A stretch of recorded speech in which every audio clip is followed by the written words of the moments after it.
போன கார்த்திகை தீபம் வந்து நான் சூப்பராக பண்ணியிருந்தேன். ஸோ இந்த வாட்டி ப்ரெக்னெண்ட்டாக இருக்கனால சிம்பிளாவாச்சும் பண்ணிடலாம். அட்லீஸ்ட் 27 விளக்காச்சும் வைக்கலாம்னு சொல்லி தான் பிளான் பண்ணியிருந்தேன். ஆனால் ஆதிரன் கொஞ்சம் கூட இந்த வாட்டி எனக்கு கோஆப்ரேட் பண்ணல. தொடச்ச இடத்துலலாம் மஞ்சள் கொட்டுறது, விளக்க தூக்கிட்டு ஓடுறது, திரி போட்டால் திரி எடுத்து வெளியே போடுறது, இந்த மாதிரி ரொம்ப டார்ச்சர் பண்ணிகிட்டே இருந்தான். விளக்கு பற்ற வைக்கும்போது கூட இது பண்ணிகிட்டே இருந்தேன். எல்லாம் முடிச்சதுக்கப்புறம் ரொம்ப நல்ல பையன் மாதிரி சமத்தா சாமி மட்டும் கும்பிட்டுக்கிட்டான்.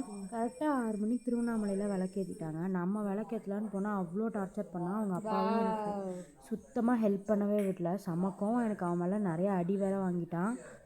அழுதுகிட்டேவும் இருந்தான். கொஞ்ச நேரம் சமாதானம்னா கொஞ்ச நேரம் குறும்பு பண்ணுறான், இப்படிலாம் பண்ணிகிட்டே இருந்தான்.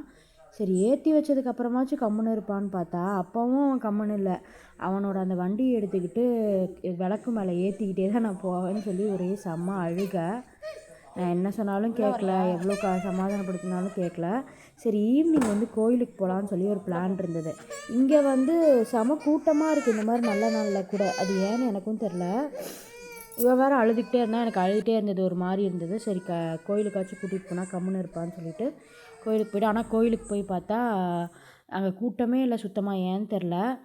நாங்கள் நல்லா சாமி கும்பிட்டு வந்தோம். சரி என்னால் இதுக்கு மேலே இன்றைக்கி பண்ண வேலையில் என்னால் சமைக்க முடியாதுன்னு சொல்லி அகெயின் வெஜ் ஹோட்டல் தான். வெளியே சாப்பிட்லான்னு யோசிச்சிட்டாலே என்ன சாப்பிட்றதுன்னு சொல்லி ஒரு பயங்கரமான கன்ஃபியூஷன் வந்துடுது. என்னால் கண்டிப்பாக குக் பண்ண முடியாது. ஹஸ்பண்டுமே இன்றைக்கி காலையிலேருந்து ஆஃபீஸ் ஒர்க்கு, அது இல்லாமல் எனக்குமே சேர்த்து ஹெல்ப் பண்ணி அவருமே டயர்டாக இருந்தார். ஸோ அவர் வந்து வெஜ் ஃப்ரைட் ரைஸ் வாங்கியிருந்தார். நான் வந்து ஒரு மஷ்ரூம் பிரியாணி வாங்கியிருந்தேன். ஆஸ் யூஷுவல் என் ஹஸ்பண்டுக்கு வந்து இது கூட டிக்கா வாங்கலைன்னா தூக்கம் வராது. So last time malai tikka வாங்கியிருந்தோம். இந்த டைம் பன்னீர் டிக்கா வாங்கியிருந்தோம். டேஸ்ட் ரொம்ப ஆவரேஜாக தான் இருந்தது. Meet you next video. Bye.